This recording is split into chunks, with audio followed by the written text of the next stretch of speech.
INAI se ha quedado paralizado porque el Senado no ha aprobado el nombramiento de 3 de sus 7 comisionados. Sin esos comisionados, como ustedes se podrán imaginar, ese organismo constitucional autónomo simple y sencillamente no tiene manera de funcionar.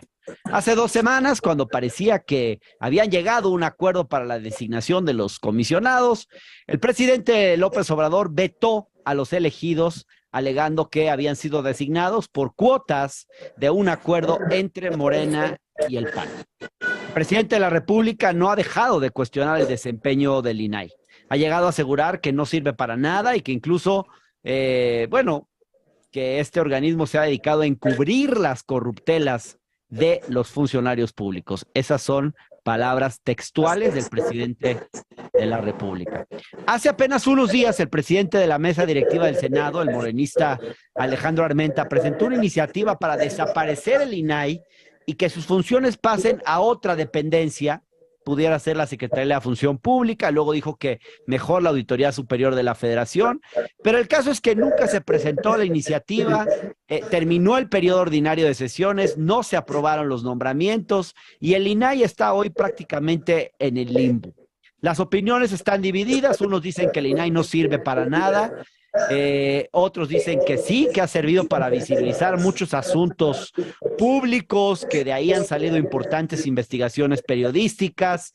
En fin, para hablar de este tema organizamos una mesa de debate en el octágono. De un lado tenemos a Rafael Barajas, el Fisgón, presidente nacional del Instituto de Formación Política de Morena, y del otro a la senadora del PAN, Xóchitl Gálvez. Gracias a los dos por acompañarnos. Les hago una primera pregunta.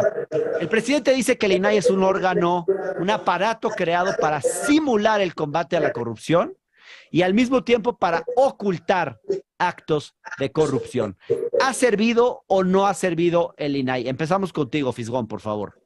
Sí, mira, yo estoy convencido de que muchos de los órganos autónomos que se crearon en la era neoliberal eran básicamente aparatos que servían o que sirvieron para darle acceso a instancias de gobierno que antes no existían, a sectores y a grupos de interés.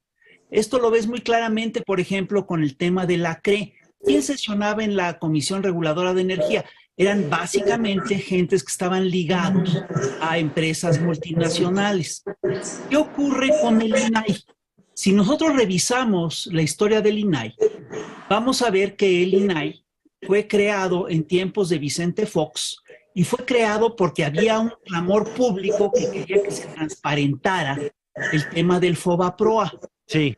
Y Vicente Fox hizo una cosa muy curiosa en su campaña, porque dijo que él estaba por que se revisara el FOBAPROA, incluso dio públicamente una clave, y resulta que esa clave no servía, y resulta que pues nunca se transparentó el FOBAPROA.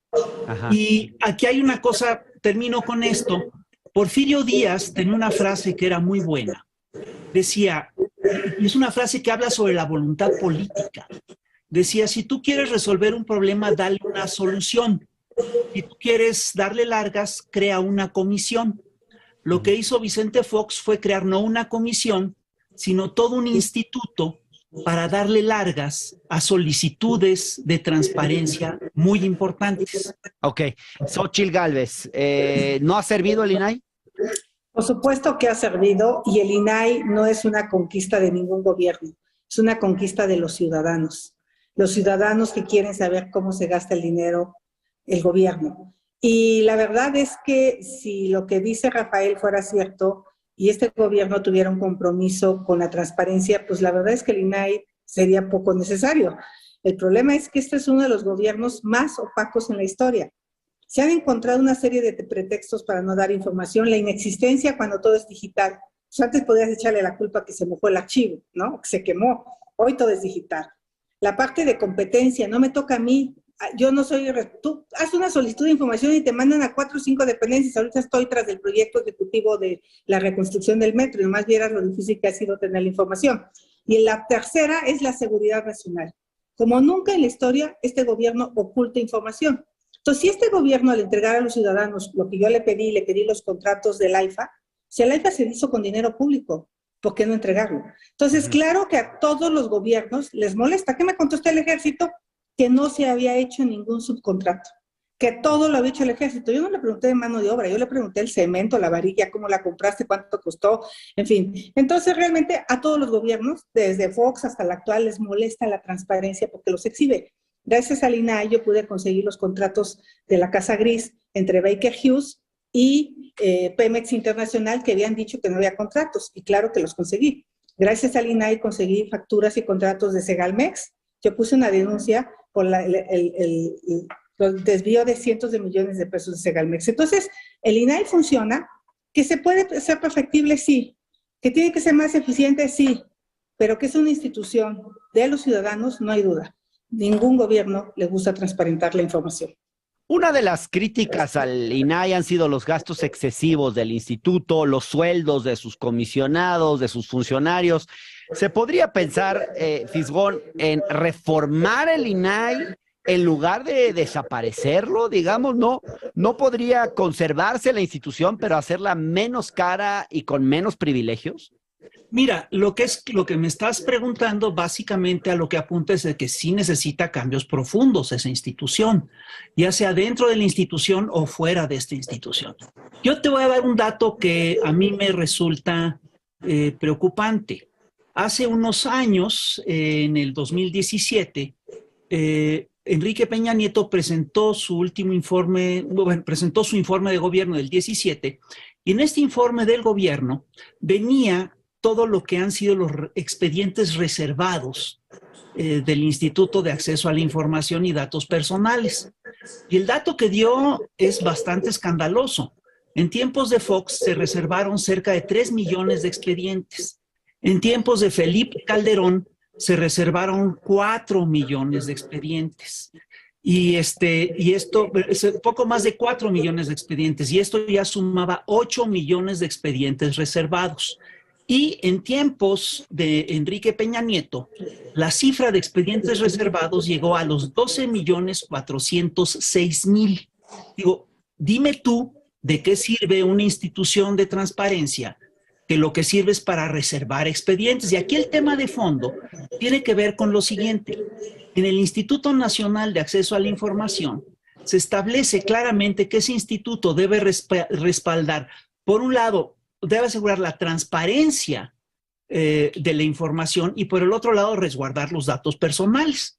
Bien. Si tú te fijas, el resguardo a los datos personales tiene que ver sobre todo con la parte esta del planteamiento que dice que lo que se busca es reservar los datos personales. Entonces eso es lo que se está reservando en realidad. Bien. Y aquí el tema de fondo tiene que ver con que, pues obviamente, es decir, yo sí creo que tenemos que distinguir lo que es propaganda política de lo que es el ejercicio de gobierno. Xóchitl, me temo que está haciendo un poquito de propaganda política cuando toca el tema de la Casa Gris. Perdón, a mí me parece increíble que quieran comparar el asunto de la Casa Blanca con el tema de la Casa Gris y yo no me voy a meter en ese debate. Una de las grandes críticas al INAI es que pasaron desapercibidos grandes actos de corrupción, como por ejemplo el de Genaro García Luna o la Casa Blanca de Ernesto Zedillo Ponce de León. ¿Qué contestas ante esto, Xóchitl? ¿Estamos de verdad ante un organismo imprescindible? O sea, te vuelvo a insistir, a ningún gobierno le gusta la transparencia, ni este ni a los de antes. A mí me encantaría que Rafael pudiera ver hoy cómo te contesta la Defensa Nacional. Todo es seguridad nacional. Por eso el presidente tomó la decisión de mandar muchos de los proyectos a la Secretaría de Defensa Nacional para que los amparos, para que el acceso a la información pues, se pudiera reservar como por motivo de seguridad nacional. No es que yo trate de hacer propaganda política, es que yo conseguí los contratos en el INAI de Odebrecht, de Baker Hughes con Pemex Internacional. Y pues ni modo, ahí vivía en una casa el hijo del presidente que pertenecía a un alto ejecutivo. O sea, no sé por qué puede hacer propaganda política, pero lo mismo se consiguió la estafa maestra. Y lo mismo el caso de Odebrecht. O sea, todos los sexenios han tenido sus escándalos, pero yo creo que cuando dicen que el INAI es oneroso, te voy a dar un caso real. La refinería de Dos Bocas ha costado $8.500 millones adicionales a lo que se dijo que iba a costar. Y tengo las actas del Consejo de Administración de Pemex en mis manos para probarlo. Son 170,000 millones de pesos. Eso equivale a 26 sexenios del INAI. ¿Por qué se disparó la construcción de una refinería que el presidente aseguró que iba a costar $8,000 millones? Y que Rafael me diga si esto es falso. Gracias, senadora. Rafael, por favor. Sí, mira, yo lo que quiero plantear es lo siguiente, es decir, por supuesto que es importante la transparencia y por supuesto que tenemos que revisar todos los datos, eso está fuera de cuestión. Y sin embargo, si hay una diferencia entre construir una estela de luz que cuesta miles de millones de pesos o construir una barda para una refinería que cuesta miles de millones de pesos a construir una refinería que sí va a refinar gasolina. Yo creo que eso sí establece diferencias muy importantes. Bien, ahora las funciones del INAI, insisto en la pregunta, porque una cosa es el derecho a la transparencia, que ese lo hemos conquistado los mexicanos, y otra cosa es el organismo burocrático que le da salida a eso, que permite que eso sea operativo. ¿Se puede, Xóchitl Gálvez, se puede mantener las funciones del INAI en otra institución, digamos, sin necesidad de tener tantos organismos? ¿Por qué no podría estar el INAI, sus funciones, por qué no podrían ser absorbidas por la Auditoría Superior de la Federación, por ejemplo? Porque las facultades de la auditoría son otras, que por sí están muy minimizadas. Ahora sí que hablando de alcahuetes, pues la Auditoría Superior de la Federación se ha convertido un poco en alcahuete de algunos gobiernos, no solo de este. Pero más allá de eso, yo lo que diría es, el INAI puede ser más eficiente, pero no solo transparenta lo que los gobiernos no quieren que se transparente. Si todos los gobiernos entregaran a la primera la información, si ningún gobierno te dijera que no encuentra la información, si ningún gobierno te dijera que no es su competencia, que es un tema de seguridad nacional, no se requeriría el INAI. El problema es que los gobiernos no entregan la información y entonces los usuarios tienen que recurrir al INAI. Lo que yo le daría al INAI son más dientes, porque hoy a quien nega la información, que la está negando medio mundo, la cantidad de información negada por este gobierno es brutal. Y solo hay una sanción administrativa en el órgano interno de control. Por Dios, hoy se están pitorreando de esa sanción administrativa porque el órgano interno de control no sanciona a nadie. Bien. Entonces necesitamos darle más dientes al INAI, más que quitarle facultades, hay que darle más dientes para que sancione a aquel funcionario que no entregue la información. Y si llega un momento en que el 100% de los funcionarios entregan la información, pues entonces habría que ir pensando en desaparecer el INAI, pero en este momento... Senadora. Muchas gracias. Ok. Fisgón, danos por favor una conclusión de 1 minuto porque se nos termina el tiempo. Seré muy breve. Cuando Xóchitl Gálvez dice que a los gobiernos no les gusta la transparencia, no se está dando cuenta, pero está aceptando que el INAI no ha funcionado. Yo ahí lo dejaría. Ok, interesante. Bueno, tienes 30 segundos, Xóchitl Gálvez, para no es facultad del INAI. No es facultad del INAI dar la información. Entonces, ¿para qué sirve? Pues por eso te estoy diciendo que le den dientes para sancionar a los funcionarios que no le entregan. Porque aquí es la culpa de los funcionarios opacos y corruptos que con tal de robarse el dinero no entregan la información para que no los cache. Entonces yo le diría, a ningún gobierno les gusta entregar información porque exhibe las corruptelas. Y ahora que nos enteremos todos los contratos mal hechos en Dos Bocas, va a ser un escándalo, con todo respeto. Rafael. Bueno, es un escándalo pasar de 8,000 al tiempo. A 10. Por eso, pero como no entregan la información, no hay manera de saber ya lo veremos. Dinero se ha robado. Muchas gracias, senadora Xóchitl Gálvez, senadora de la República por el PAN. Muchas gracias.